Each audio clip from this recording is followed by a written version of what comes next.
आपल्याला सगळ्यांनाच वाटत असतं की आपलं आयुष्य हे आनंददायी असावं. आपल्या आयुष्यात म्हणजे आजूबाजूलाही कुठलेही प्रॉब्लेम्स नसावे. पण असं आयुष्य कुणाचंच नसतं एवढं 100% परफेक्ट. प्रत्येकाच्या आयुष्यात थोडा का असेना काहीतरी प्रॉब्लेम असतोच आणि तो त्या प्रॉब्लेमला फेस करून पुढे जातो, तो खरं प्रगती करतो. आणि नाहीतर त्याच प्रॉब्लेम्समध्ये अडकून राहिला तर आयुष्य हे ना आनंददायी तर सोडाच, पण एक वेगळ्याच मार्गावरती म्हणजे दुःखदायी असं बनून जात असतं आणि आयुष्याचं एक रडगाणं सुरू होतं. म्हणून मग हेच आयुष्य, कारण की प्रत्येकालाच खूप आयुष्य आहे असं नाही आहे. कुणाला कुणाची उद्या होईल की नाही हे पण आपल्याला माहिती नाही आहे. आपण आजूबाजूला बघतच असतो की आपल्या आयुष्यातले असे कितीतरी लोक असतात अचानक आपल्याला सोडून निघून जातात. म्हणून मग हे सुंदर आयुष्य आपण रडत जगायचं की आनंदी होऊन जगायचं हे आपण आपलं ठरवायला हवं. तर त्यासाठी ना मी माझ्या आयुष्यामध्ये काही सवयी लावून घेतल्या. पण या सवयी लावायलाही मी जरा थोडा उशीरच केला. आधीच करायला हवं होतं हे सगळं, पण त्यावेळेस आपल्याला तेवढी समज नसते. बरीच समज आपल्याला ना 35शी पार केल्यानंतर येत असते आणि बरेच आयुष्याचे धडे आपण या वेळेसच गिरवलेले असतात. पण अजूनही वेळ गेलेली नाही आहे हे समजून पुढे जगत जायचं. आणि त्या सवयी अशा कोणत्या आहेत माझ्या? तर सवय नंबर 1, सतत सगळ्यांना खुश ठेवण्याचा प्रयत्न न करणे. ही सगळ्यात मी स्वतःला पहिली लावून घेतलेली सवय आहे आणि स्वतःला आनंदी ठेवण्यासाठीची ही सगळ्यात महत्त्वाची सवय वाटते मला.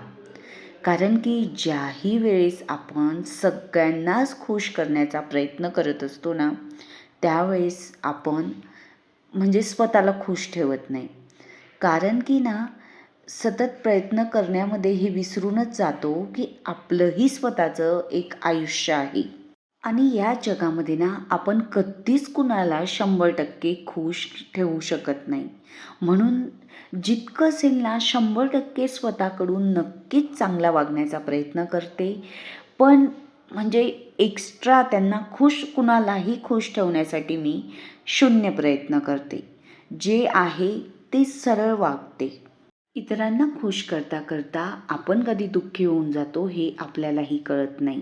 म्हणून हे सगळं मी खूप मागे सोडून दिलेलं.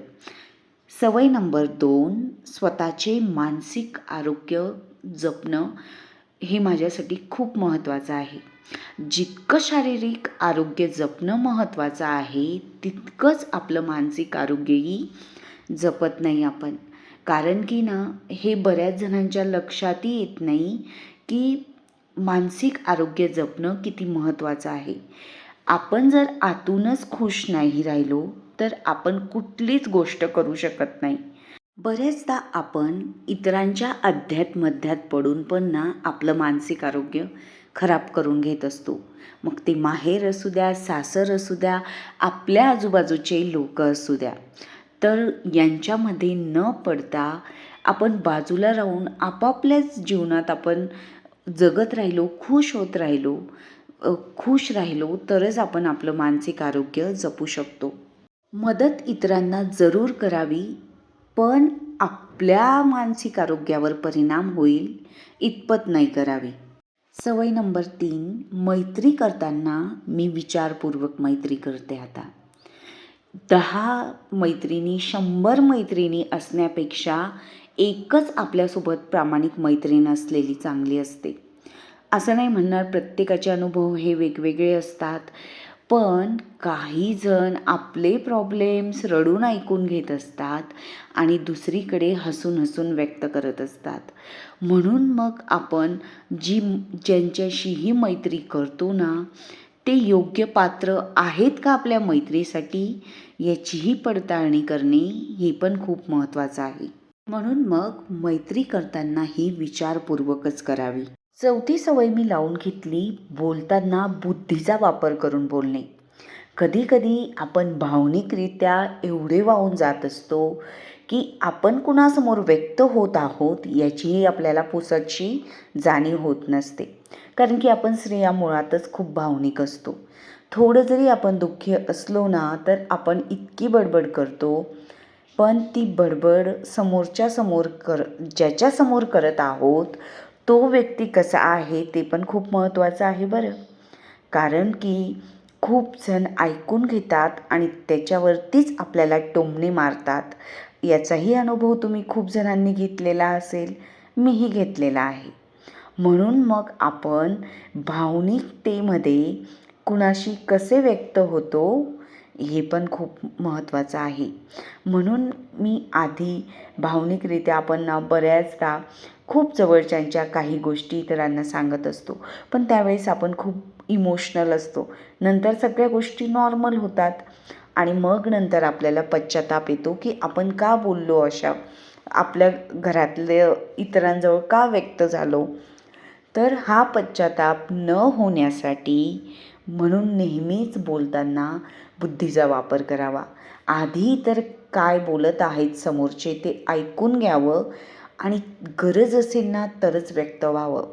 मी आधी न स्वतःहून मला खूप व्यक्त होण्याची सवय होती, पण माझ्या मिस्टरांच्या म्हणजे त्यांनी मला बऱ्याच गोष्टी चेंजेस केल्या माझ्यामधल्या खरं तर.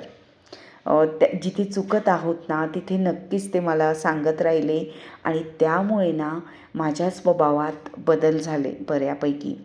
कारण की सगळीचकडे आपल्याला व्यक्त होण्याची गरज नसते. फक्त काहींचं आपण ऐकून घ्यायचं असतं आणि जे आपल्यासोबत खरे प्रामाणिक आहेत ना त्यांच्यासमोरच आपलं मत व्यक्त करायचं असतं. मी आत्ताच ना एका कार्यक्रमात गेलेली काही दिवसापूर्वी. तर तिथे सगळेजण एकमेकाचे ओळखीचे होते, कारण की एकाच ऑफिसमधले असल्यामुळे. तर त्यांची बऱ्याच वर्षापासून एकाच शहरात राहिल्यामुळे चांगल्यापैकी ओळख. पण त्यामध्ये ना गमती-जमतीमध्ये किंवा खरं असं एक स्त्री त्या दोघांचं पती-पत्नीचं पटत नाही, त्यांचे वाद होतात, हे गमतीतच सांगत होती सगळ्यांना.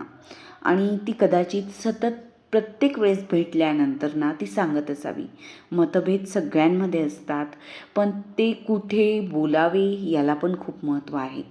कारण की ना त्या बाजूला झाल्यानंतर त्यांचं सगळ्यांनी ऐकून घेतलं आणि नंतर त्यांचीच टिंगल करत होती की हे दोघं असेच आहेत, यांचं दोघांचं पटतच नाही, त्यांचं दोघांचं असंच होतं.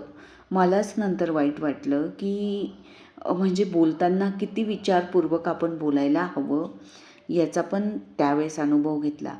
कमी वयामध्ये सगळ्यांकडून ह्या चुका होत असतात. कधीतरी आपण हक्काचे लोक समजून व्यक्त होत असतो, पण नंतर तिथेच आपली गंमत बनवली जाते. म्हणून मग सतत हे बुद्धीचा वापर करून विचारपूर्वकच बोलावं. सवय नंबर 5 मीही लावली, स्वतःची काळजी घेणे. बऱ्याचदा आपण लग्नाआधी तर आपण काळजी घेतच असतो, आपले आईवडीलही घेत असतात, पण लग्नानंतर आपल्यावरती जबाबदाऱ्या खूप वाढतात. मिस्टरांची, सासरच्यांची, नंतर मुलांची आणि घराची. ह्या सगळ्या जबाबदाऱ्या पार पाडताना आपण अगदी 30-35पर्यंत ना कधी स्वतःला बघतच नाही. सतत धावत राहतो आणि अचानक कधीतरी ह्या धावताना आपल्याला ब्रेक येतो आणि त्या ब्रेकमध्ये नंतर आपलं शरीर सांगत असतं की आता जरा तू धावणं कमी कर, आता स्वतःकडे लक्ष दे. आता मी स्वतःची काळजी नियमित घ्यायला लागलेली आहे. जेव्हापासून माझं पाय दुखणं सुरू झालं होतं त्यानंतर मला जाणीव झाली की आयुष्यात आपल्याला सगळ्यात महत्त्वाचं आपलं आरोग्य, आपलं शरीर आहे. त्याच्यातला एखादा पार्ट जरी दुखला ना तरी आपल्याला जीवनाचा आनंद घेता येत नाही. नेमकं हे दुखणं कशामुळे वाढलं यावरती मी विचार केला आणि त्याचं मूळ शोधून काढलं. नेमकं माझं काय चुकतंय याकडे मी लक्ष दिलं आणि त्याचा शोधही घेतला.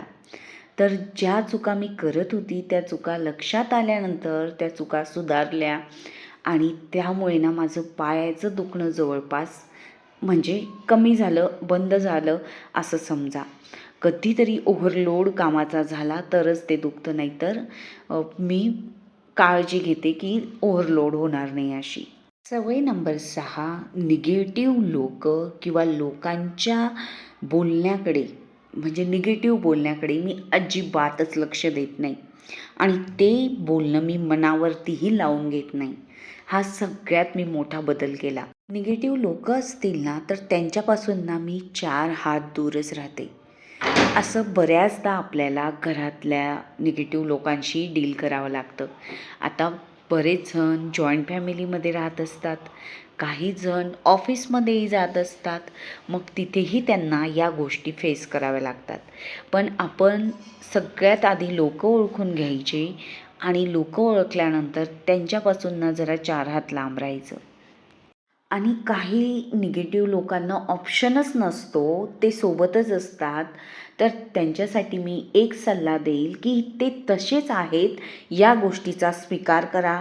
स्वीकार केला ना तर आपल्याला त्या गोष्टीचा त्रास होणं बंद होऊन जातं. नक्कीच ना तुम्ही एकदा तरी अप्लाय करा की ज्यावेळेस अशा लोकांना तुम्हाला डील करायचं असतं ना त्यावेळेस ना स्वीकार जर केला ना या गोष्टींचा तर आपलं 80% प्रॉब्लेम तिथेच संपलेला असतो की हा समोरचा काही बदलणार नाही आणि आपण त्याला बदलवण्याचा प्रयत्नही करायचा नाही. आपण मात्र आपला मार्ग बदलवून घ्यायचा असतो आणि कधीतरी मार्गही बदलवता येत नसेल, ऑप्शन नसेल तर त्या गोष्टीचा स्वीकार केला ना तर खूप इझी होतात गोष्टी आणि प्रॉब्लेमही सॉल्व्ह होतात. आपल्या समाजात अशा अनेक स्त्रिया आहेत ज्या रोज त्यांच्या नवऱ्याशी डील करत असतात. म्हणजे त्यांच्या त्या प्रॉब्लेम्सला निगेटिव्ह नवऱ्याला फेस करत असतात. सतत त्रासिक अशा वातावरणातून जात असतात. खूप त्रास सहन करत असतात. तरीही त्या बाहेर आल्या की आनंदी असतात. कारण की त्यांनी ती गोष्ट स्वीकार केलेली असते की हा समोरचा तसाच आहे, तो तसाच वागणार आहे. पण मात्र याही परिस्थितीत आपण स्वतःला आनंदी ठेवायचं आहे. शेवटची आणि सगळ्यात महत्त्वाची सवय, आयुष्यात आपल्याला कधी प्रॉब्लेम आला तर त्या परिस्थितीमध्ये डगमगून न जाता विचारपूर्वक ते प्रॉब्लेम सॉल्व करायला शिकले मी.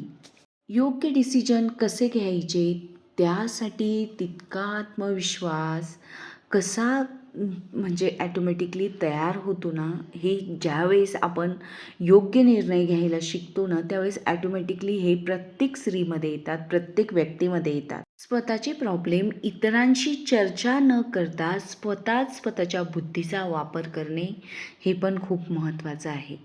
कारण की इतरांशी विचार करण्यात ना प्रॉब्लेम जास्त वाढत असतात. मग स्वतःच आपण शांत डोक्याने विचार करून जर निर्णय घेत राहिलो तर आपल्या आयुष्यातले ना निम्मे प्रॉब्लेम तिथे सॉल्व्ह होऊन जातात. बऱ्याचदा ना आपल्याला काहीतरी करायचं असतं पण आपण योग्य डिसिजनच घेऊ शकत नसतो. करू की नको, करू की नको या विचारामध्येच कितीतरी महिने वर्ष निघून जातात. अगदी माझ्यासोबतही असं घडलं आहे यापूर्वी. पण या गोष्टींमध्ये खूप विचार करण्यापेक्षा ना ती गोष्ट करून मोकळे व्हा. एकतर तुम्हाला चांगलं घडेल आणि वाईट घडलं तर त्यातून नक्कीच म्हणजे काहीतरी शिकायला मिळेल. मला ना यूट्यूब सुरू करायचं होतं पण ते विचार करण्यात मी 3 ते 4 वर्ष घालवली. करू की नको, आजूबाजूचं म्हणजे आपल्या बाकीचे लोक काय म्हणतील, कसा रिस्पॉन्स देतील हे विचार करण्यातच लोकांना आवडेल का, की मला घरचे सपोर्ट करतील का, या गोष्टीतच विचार करण्यात मी खूप वेळ लावला. पण हे मी कधीच करून टाकायला हवं होतं. हळूहळू का असेना प्रत्येकालाच आपलं मत पटणार नाही, पण आपण स्वतःसाठी काहीतरी योग्य निर्णय घेतलेला आहे, स्वतःला खुश ठेवण्याचा प्रयत्न केलेला आहे. ही छोटीशी गोष्टही आपल्याला खूप आनंद देऊन जात असते. तुम्हालाही काही करायचं असेल ना, छोटं असू द्या, इतरांचा विचार करण्यात वेळ घालवू नका. करून टाका. स्वतःचा आनंद स्वतः शोधायला निघा. कारण आपण एकमेव असे व्यक्ती आहोत जे आपण स्वतः खुश ठेवू शकतो. इतर लोक कोणीही आपल्याला खुश ठेवू शकत नाही. म्हणून मैत्रिणींनो, स्वतःचा आनंद आपण स्वतः शोधायला हवा आणि आपलं आयुष्य कसं बदलेल, किती पॉझिटिव्हली बदलेल ह्या सवयी म्हणजे अशा प्रत्येकाच्या वेगवेगळ्या सवयी नक्कीच असतात. त्या आपण स्वतःला लावून घ्यायला हव्यात. या सवयी मी 35शी ओलांडल्यानंतर स्वतःला लावलेल्या आहेत. कारण की सुरुवातीच्या काळात आपल्यात एक वेगळीच एनर्जी असते आणि याचं आपल्याला भानही नसतं की आजूबाजूला काय चाललं आहे. आपण आपल्या एका वेगळ्याच जगात असतो. या आहेत माझ्या आयुष्य बदलवणाऱ्या सवयी. तुम्हाला कशा वाटल्या त्या मला कमेंट्समध्ये नक्कीच सांगा. तुम्ही आपल्या चॅनलवरती नवीन आला असाल तर नक्कीच चॅनलला सबस्क्राईब करा आणि व्हिडिओमधला एक जरी पॉईंट्स आवडला असेल ना मैत्रिणींनो, तर नक्कीच व्हिडिओला लाईक करा.